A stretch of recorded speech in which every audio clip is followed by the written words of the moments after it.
Hello, Aries, and welcome to your January 2026 reading. So glad that you could be here. Thank you so much for coming. Okay, we are going to take a dive into what your energy is for the month of January, what your challenges are, and then we're going to have a mystery blessing card, so I hope you'll stick around for that.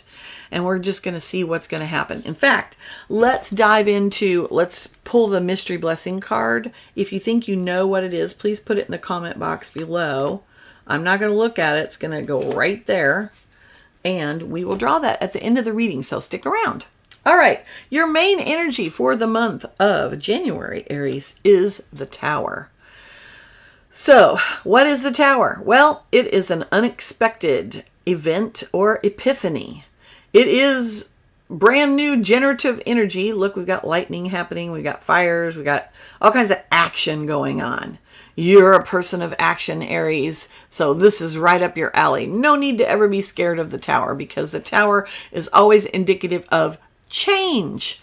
Change is the only constant, as you know, and you're up for it. So I think this main energy is going to be really good for you. It's a brand new year, and we are starting out in a 1 year for the collective. So this is going to be good. It's the energy of new beginnings, which is what Aries is all about.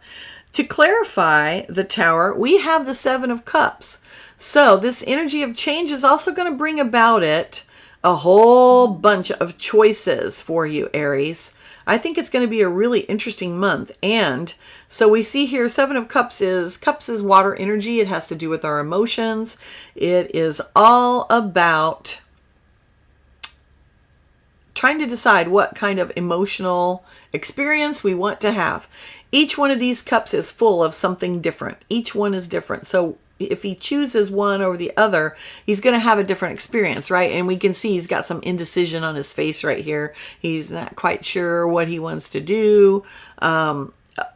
Maybe more than one choice is appealing, right? So I like this energy for you, Aries. First of all, because it indicates that you're going to have lots of opportunities. Love that. Always love to start the new year out with lots of opportunities. But it is indicating that you will have to make a choice. What is your challenge? Well, your challenge card is the Chariot. Now, the Chariot is a card that speaks about swift forward movement. And if you notice, these horses are not really being guided so much by reins and, different things like that. They're being guided by the charioteer and his will and drive. And I always like to say with the Chariot, the key to this is he knows where he's going. So your big challenge this month, Aries, is where are you going? What is your goal? What are you going to be doing that you're aiming for, right? You have to have a destination in mind. If you're going to go somewhere, okay, I don't know if y'all have ever driven a team of horses. I have not, but I've ridden horses before. And I can tell you that if you are not firm and you do not know where you're going, guess where you're going to go? Where they want to go. Back to the barn and lots of food. That's what they love. So you do have to have a goal. If you want that power and drive and that swift forward movement, you got to have a goal and probably a plan to get there. I like to say that you need to use your GPS. GPS is completely useless until you put the destination in. All right, your clarifying card for the Chariot is the King of Cups. So how do we discover what the goal is, what our destination is? Cups tells us the answer. We got to tap into our emotions. Yes, Aries, I know. You're a fire sign and you don't always like to be wandering around in the water.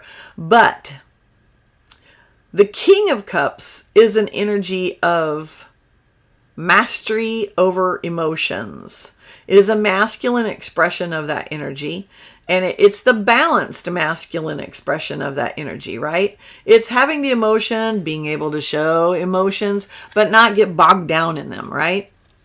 Beautiful, beautiful expression of that energy. So tap into, what do you want?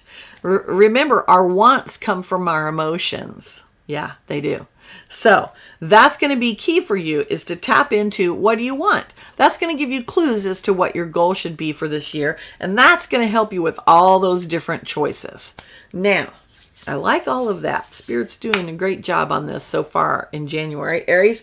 But now we need to find out what the mystery blessing card is. I have no idea. What do you think it is? I would love to see it be, like something that manifests, or a fire energy. 8 of Wands would be really great. Okay, what is it? It is, okay, 7 of Pentacles. So there's going to be a little bit of work involved. Pentacles is earth energy. It's the energy of manifesting in the material world. It is a little bit slower energy. Sorry to tell you that, Aries. So you're going to be putting some actions in, but you might not see results right away. Take a look at this person. He appears to be growing this plant, and you can see that there's some, there's some fruits growing there, some vegetables, whatever those are. Those little balls represent the fruits of his labor, the thing that the plant is growing. But he is not ready yet. Some of them are small. They're not ready to be harvested yet. So he's determining, what do I need to do with this plant? How can I tend it to make it produce bigger and larger produce? Should I water it? Should I fertilize it? Should I give it more light? So there's going to be some things that you need to do as you're aiming towards your goal. You're going to have an investment of time, energy, money, your resources, because that's what Pentacles is about.